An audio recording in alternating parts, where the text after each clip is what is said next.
here. All right. Make sure. You never know with these things. Is that all right? Yeah. Awesome. Hey, it's all full again. It's been a while. Happy New Year. I didn't get to tell you guys that. I think I was here, what, December? Yeah. What a ride. Cool. So I'm grateful to be here. I was just observing and just sitting there in so much joy because I can feel the ownership and the commitment of so many of you in this room. And it's just really cool and really exciting to see how you've taken ownership of this community. With Amy and Gregory having, gone on to, the next part of their evolution. It's just really awesome to see a community step up because it doesn't always happen. So I just want to commend you because it's a lot of shoes to fill, right? And it takes every single one of us to do that. So in the Centers for Spiritual Living organization and the New Thought teaching, we often use January as a way to come back to the basics. Have you guys heard that before? There's some yes, there's some no. Okay. Well, typically it's a time where we come back to the fundamentals of what it is that we're about and what it is that we teach, because for many of us, when we came into the New Thought philosophy, I know I kind of just washed in on the shore. Am I the only one? Like a lot of us, it was kind of like, whew, okay. And I was sitting in the back row, and it was kind of like, I'm sitting in the back row because I'm afraid, if at any point in time something weird happens in the service, I can bolt, first exit over this way. But how many of you walked into a New Thought community like Unity or Religious Science or Divine Science or wherever it was, and you thought, this is home. This feels like home. There's something about this. And you hear people say that all the time. And so many of us were brought in because, I believe it's because we're more in touch, or not more in touch, but it's something that resonates with the deepest part of who we are. And regardless of what we were taught growing up in maybe a traditional community or maybe non-traditional, you can feel the palpability of the love present. It's like you can feel the power of the presence even if you don't really know what that is. And yet so many people don't actually know the fundamentals of what metaphysics and the New Thought philosophy actually teaches. Is that true, would you say? So I want to bring it back here to some fundamentals because oftentimes in order for me to teach or speak, I often want people to understand context of where I'm coming from, of your own understanding and cultivation of the relationship that you have with the divine or with God or spirit or love or whatever you call that for yourself, just so that we have a container to work with, so that when I give you some of these tools that hopefully will help and support your life as you leave today, you have some foundation and some frame of reference. So Ernest Holmes is the founder of the Religious Science teaching, which is a cousin of Unity.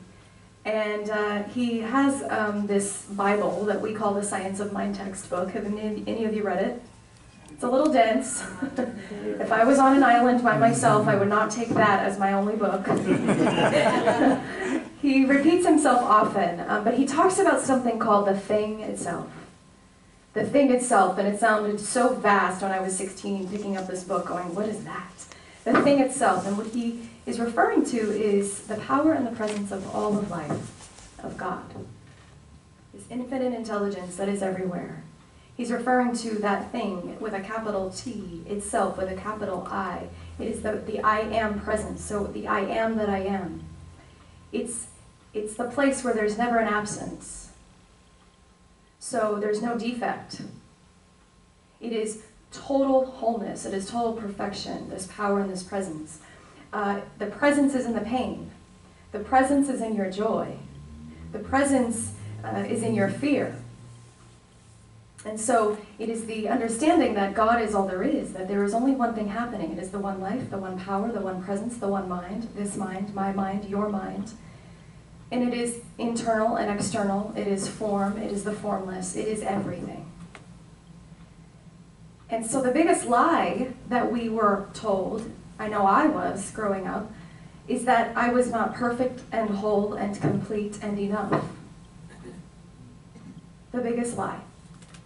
And so how do we reconcile then, if that's the truth, that God is all there is and that love is all there is, then how do we reconcile the bad things happening in the world?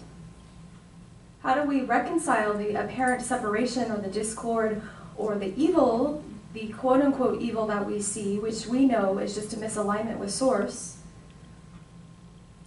How do we reconcile the atrocities in the world? Well, we do have free will, and we do have the power of choice, which is what is so incredible about the power of our teaching, is that we understand that we are co-creating with something greater than we are. So the power isn't somewhere outside of ourselves. It is within us, right? In some of the other traditional religions, oftentimes it's taught that the power is not within us. The power is in some intermediary between us and Source. The only way to get to heaven is through this thing, or this person, or this belief system, right? But what if heaven were a state of consciousness that we are experiencing right here, right now? What if hell was a state of consciousness that we are creating and experiencing here, right now?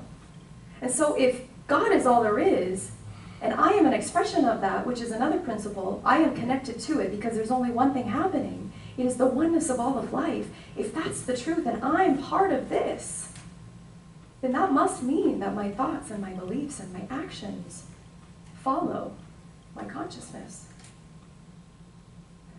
So the thing itself, God is all there is. Then we talk about in our teaching how it works. And it basically is what I just spoke to, is that we are co-creating with something, some power and presence that is greater than we are all the time. And we do that by the power of our thoughts, by the power of where we put our attention. So have you guys ever heard what you think about, you bring about? Change your thinking, change your life. Well, that's where that comes from. And so we are connected. There is no separation. So I plant my seeds. So in other words, I plant my seeds into the soil. This is just a metaphor for I plant my thoughts into the creative soil, which we also call the unconscious or the subconscious. And those things produce what? Form, demonstration, manifestation. That's why when you think something long enough, you start to get results, right? If you're living in lack and limitation and scarcity thinking long enough, what do you think you experience in your life? Lack and limitation and scarcity thinking, yeah. And so the law, we call this, these are all these really jargony words that we call them, but it basically is the understanding that where you put your attention and where your thoughts go, the law, the neutrality of life, says yes to every single desire that you plant. Every single thing you put out into the universe, it's always acting on the impress of your thoughts, and you receive that in form. So we say if you don't like what you're experiencing, then you might want to look at what you're thinking about and what you deeply believe. Because it isn't just positive thinking that gets us from point A to point B, is it? It's all connected. There's something deeper going on. There's the emotionality of it. There's the feeling tone. There's the embodiment of that which I seek, which I think is somewhere outside of myself. But I have to learn to embody that which I seek out there, internally. The feeling tone of wholeness, of perfection, of joy, of beauty, of awe and wonder, of already having enough, of knowing that my needs are met. That has to start from right here. And so we call it, in many places, we call it affirmative prayer. We call it spiritual mind treatment, which is basically the treatment of our consciousness. It is going into a prayerful state and absolutely coming back to the truth with a capital T of who and whose we are. That we are all individual divine expressions of the one life. And that we're here to give our good, we're here to give our joy, we're here to give our gifts, we're here to express ourselves authentically, to be totally who we are. And so we use the spiritual technologies of New Thought, which is visioning. Maybe you're a journaler, journaling, prayer, meditation, what else? Spiritual mind treatment, the 5 steps of treatment, which basically is God is, I am, I have, I give thanks for it, and I release it. Who's learned spiritual mind treatment, prayer? That could be a whole other class, a whole other talk. It's a way in which we, like I said, train our consciousness to come back when we feel misaligned, or we feel, scattered, or in fear, or in separation. It's a way for us to train the mind to come back to what is really true. And the problem, I think, is that sometimes we get in our own way. We tend to self-sabotage. We tend to come back to these, what we call hidden beliefs, the things that might be operating that actually aren't true about us, that maybe we got, in childhood or wherever it was.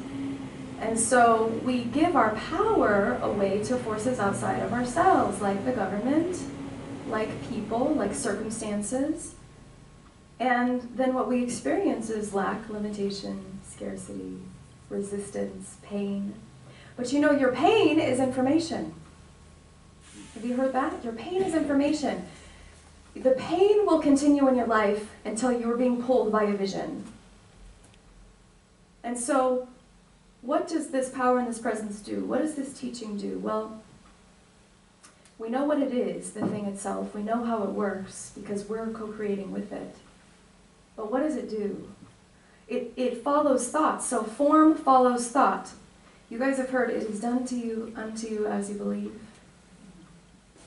Yeah, it is done unto you as you believe. As we continue to use these tools, what happens is it starts to repattern the neural pathways in our brain to experiencing a greater capacity for more amazingness, for more good, for more abundance, for more health. And our beliefs start to change, and therefore our outer experience starts to change. When we plant these seeds, though, we have to be persistent. It's not enough just to go sit on a mountaintop and pray. You have to, we say, treat and move your feet. Right? You can be a monk, and that's a very honorable. At the same time, there's got to be some action. Right? You set your intention, you set your purpose, but you got to move your feet in the direction of your dream. And so, there's this formula that I think I gave you guys the last time I was here that I think is really awesome. And basically the formula is law plus a choice equals evidence. Do you remember this? The law, which is neutral, which is always unchanging, whatever you put into spiritual, we call it the subjective mind or the universal law, whatever you put in it, it says yes to everything that you plant. So if you start planting seeds of fear and doubt and scarcity, you're going to get those things in return. And so at some point in our development, we have made choices and decisions about ourselves and who we are that probably weren't true, probably weren't very supportive. The I'm not good enough, the I won't, get beyond this, I never have support in my life, a fear of failure, it could be I'm unlovable, or I'm going to be abandoned or rejected. We all have some iteration of this, right? So what happens when we believe this or have chosen to agree with this decision plus the law, and the evidence is what? That. So then we tend to create and perpetuate situations in our relationships and in our lives to further give us more evidence that this must be true. This must be true about me because it keeps happening. So what if we were to just change the decision that we made about ourselves? In other words, if for some reason when you were little you made a decision which is usually unconscious, it's an unconscious decision, that you were always going to be rejected because dad wasn't around or mom wasn't around. So that must be I'm not lovable as I am, and I'm always going to be rejected. So then throughout my whole life, every relationship I get in, what do you think happens? They rejected me and they left. Well, there you go. There's my evidence. It must be true that I'm not lovable as I am. And so we do this throughout life. And so what is important for us to note is it's not just change your thinking, change your life. It's what is the belief that I've been believing that is not really true about me. I am enough. I am lovable. I am deserving. And then start to watch your world around you shift and change. I've been reading this book called The Big Leap, and it was written by Gay Hendricks. Some of you might know some of his work. He and his wife do a lot of couples relationship work, And it's basically, the big leap is all about how we tend to have this upper limit problem. Who's heard of the upper limit problem? Okay, so the upper limit problem is where it's basically each of us have this inner thermostat setting that determines how much love and success and creativity that we allow ourselves to enjoy. And so when we exceed that inner thermostat setting, oftentimes we will do something to sabotage ourselves, which causes us to drop back down into old familiar patterns. So when we've hit our upper limit, we tend to just go back to the comfort of the discomfort or the sabotaging behaviors, rather than breaking through and taking a leap into a new paradigm, a new way of being, a new belief system, because it's more comfortable to do what we've always known, right? And that has to do with our hidden beliefs, which is all about principle. So in order for us, as he says, to operate from our zone of genius, your zone of genius is when you are fully activating the fullness of your potential. You're using all your gifts that you have at the highest level. He says that we have to own the fear, own the beliefs, and we have to learn to break through. And so I was reminded of a story. Bonnie Raitt, the great musician, blues musician, many years ago, she's friends with Gay Hendricks actually, and in the first part of her career, you may have remembered, she earned this really incredible reputation as a blues musician, and her blues albums, were seldom bestsellers, but she was filling the clubs, and, she kept her fans happy. And like many of her idols, she paid her dues with years of struggle with addiction. So it wasn't until she got sober that this big leap happened in her life. She was inspired by Stevie Ray Vaughan and John Hyatt to enter 12-step programs. And so she did this, and with the clarity that she had in her sobriety, she made a huge, what seemed to be a fateful decision. She decided to jump out of the trap of excellent blues musician and put herself into the world of mainstream rock. Do you guys remember when that happened? Okay. And she recorded new music, she went on the road with a new band, and she started to, and this is the key part, she started to visualize herself standing on the stage receiving a Grammy, and she even visualized the dress that she would be wearing when she got it. And not long after that, she was standing on that stage receiving a Grammy for her album, Nick of Time, which sold millions of copies, by the way. And now, 9 Grammys later, she has, sold out stadiums, millions of albums later. She's a living testimony of what it means to live in her zone of genius. But it meant that she had to take a big leap. It meant that she had to trust life. It meant that she had to go beyond her upper limit problem.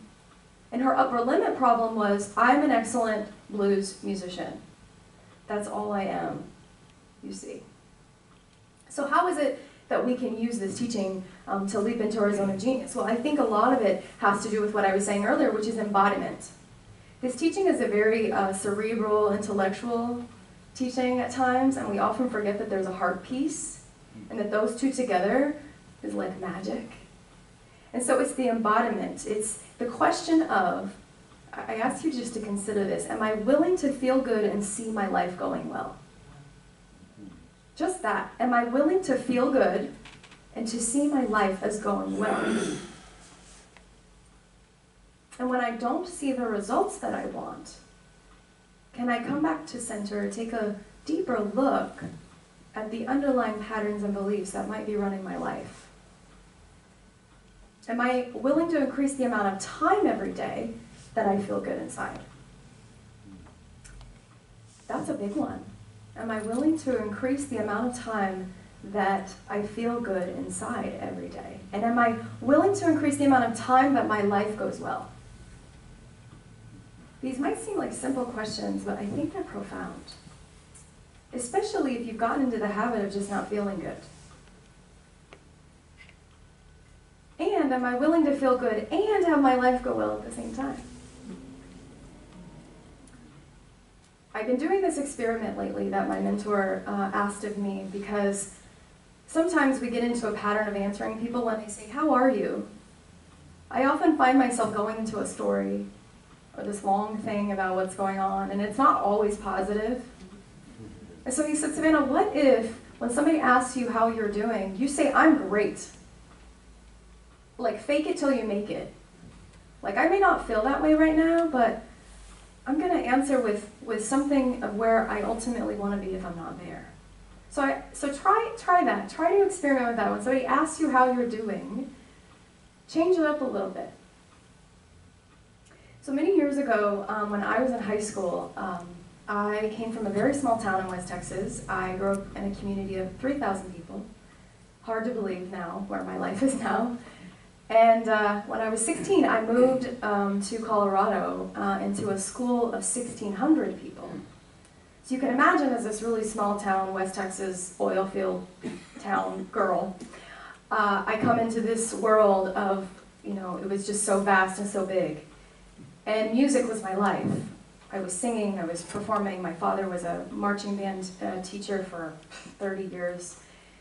So I was in the band, and I was a majorette, and I was twirling and all those things. And I did that for 8 years, and that was my life. And so I come into this high school in Lakewood, Colorado, and I decide to quit band. Even though my father was very upset about that, I quit band because all the boys would bully me because I was one of the better trumpet players. And it was one girl and me and all of them. And I was just sick of it, of being harassed. So I quit band, and I decided I'm going to focus on choir, and I'm going to sing. And so I advanced in choir, and I was the president of my choir, and I did all these really awesome, fun things. And then I was approached by the theater director and asking me if I was going to audition for the upcoming musical. And I had always had this belief since very young that I couldn't act. I'd never taken a theater class in my life, and I was terrified. And I thought, well, I can excel in music and singing, but if you ask me to act, no way. I am not part of that group. Like, I don't fit into that club. But I always admired them from afar. And so I had this belief in mind that, no, can't do it, can't act. And he said, well, just audition for the chorus then. And the chorus, you can't have a musical without the chorus, right? But the chorus is still not like the best, right? So I went in, and you have to know that this musical director just so happened to be one of the former Jets in West Side Story, the movie. So he was like, hardcore audition. You go in, you learn a dance skit in 10 minutes, and if you mess up any of it, he's like, you, out. You're done. I was like on Broadway for high school kids. It was terrifying. And so... So I thought, okay, I'm going to go in there with what I know. And so the musical just happened to be Annie, Get Your Gun. And there's a part in the show where Annie has her entire entourage and all these performers, right, in her entourage, and they're like doing different things during the circus or whatever it is that she puts on. And I thought, oh, I should just pull out the ammunition. So I got on stage with this, and I started to twirl. And I promise you I won't toss it. The ceilings are a little low. Can you cut where you majorette? So I started to twirl. Have you ever seen a twirling minister? I tell you, you gotta use your gifts where you got them, right? Zone of genius, you guys. Zone of genius. So here I am twirling on stage, and I'm in this like little skimpy, like, I don't know, outfit that they make me wear. And I get up there, thank God I never hit the lights, tossing them a ton. And I excelled, and I did well, and I felt really proud of myself.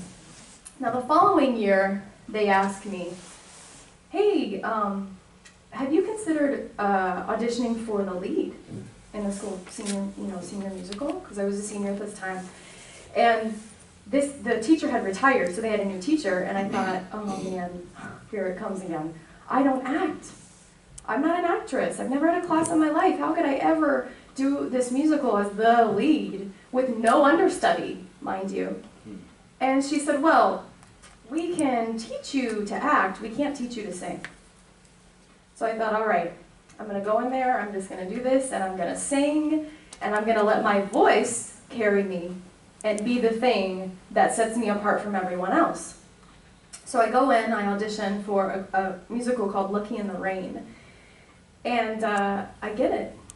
I get the lead, and so rehearsals are starting to happen, and literally a week before the actual show, my counterpart lead, we have a kissing scene at the end. And I'm like, oh man, like I gotta act and I have to do the kiss? Like, you know, you care so much in high school about what other people think of you. And so here I am, you know, going through the rehearsals and everything, and I can't even tell you the difference between stage left, stage right. I don't know what I'm doing, but I've got all the songs nailed, right? Come the days of the actual performance, my whole family has driven in from Texas to surprise me. I don't know that they're in the audience. And I come down with mono. I know. So now here I am, like, singing an octave lower because my voice is so, so bad. It's not even there. He gave me mono after kissing him I don't know how many times in our rehearsals. So, of course, universe, you would give me mono. Because my upper limit was I can't act, right? The belief of I can't act, I'll just have my voice overcompensate. So what goes out? My voice. Why? So that I can actually step into the fullness of who I am, which is to take a leap into acting. So what was I forced to do? Act! Which it actually turned out to be really awesome and wonderful, even though I had like the worst voice ever and was singing, like I said, like 2 keys down. But it required me to activate a certain potential within me that I didn't think I had. And we all have an upper limit problem. I bet you it shows up in your life more times than you even know it. And you tend to want to go back to an old way of like, oh, I'll just do it this way because it's easier. I don't have to step out and be bold. I don't have to step out and twirl a baton. And so the belief I can't act totally manifested itself in a way that I could not have imagined. So what is your upper limit? You just think for a moment, what would be your upper limit problem? One of the tools, as I was saying earlier, that I use to shift my mentality from separation, fear, worry, anxiety into a space of calm and centeredness is through affirmative prayer. And this is a tool you can use all the time. I know people who actually write this down on a little postcard and they put it in their wallet because it's a good way to remind you. And so what I'd like to do now, as I'm wrapping up my talk, I'd like to just take you through that process of feeling what it feels like to hear an affirmative prayer for your own life, and just some powerful words for you to take in. So if you're comfortable, if you just take a moment to close your eyes. You can have both feet on the floor. And John, if you'd like to play some music, you can. It's totally up to you if you want to. So just take a deep breath in. And just take a moment to just pause. To feel the chair underneath you.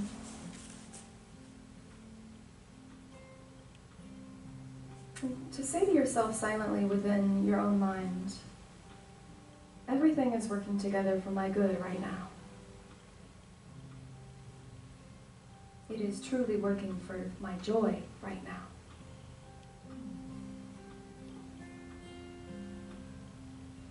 My thoughts are pure and aligned with who and what I am.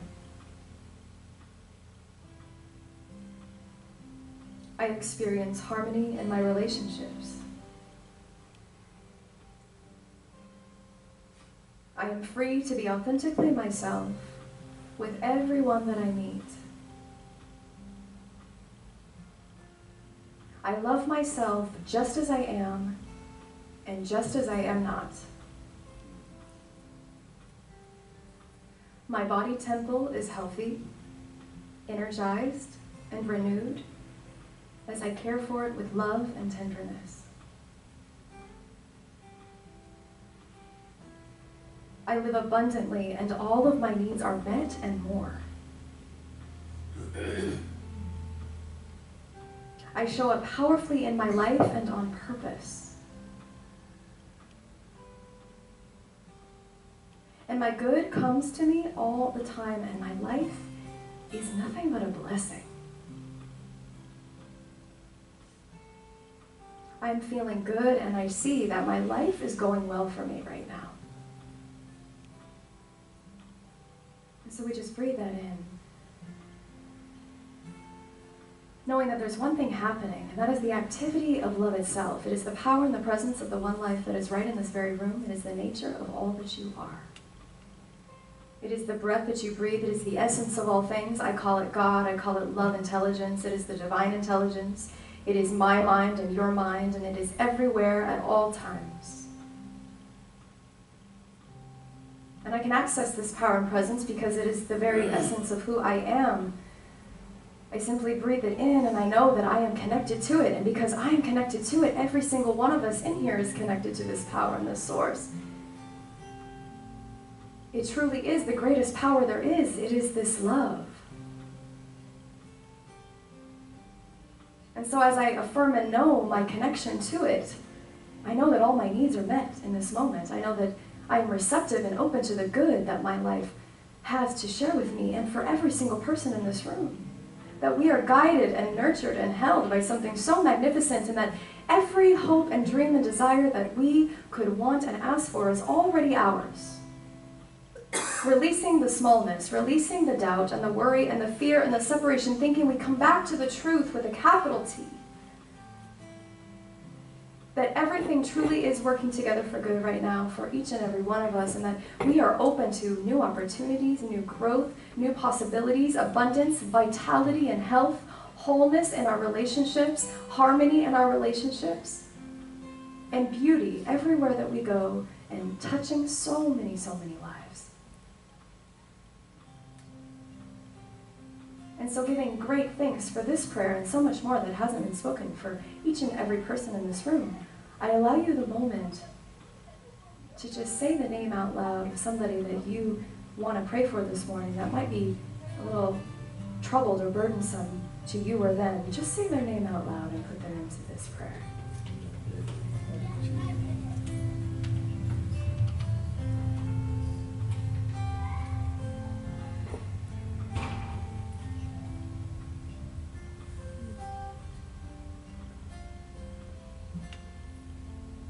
Knowing comfort and healing for all people who are disenfranchised around the world, knowing that our planet is guarded and cared for our mindful stewardship of her. I give thanks for all the children of the world, for I know that they are powerful vessels of light, and they are doing good work on this planet right here and right now.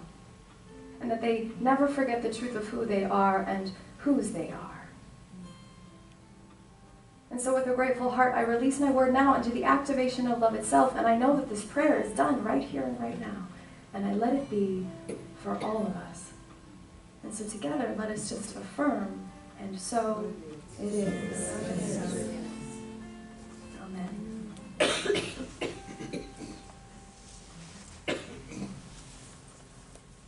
So there's your affirmative prayer. Thank you all. So good to speak to you this morning. Ashe.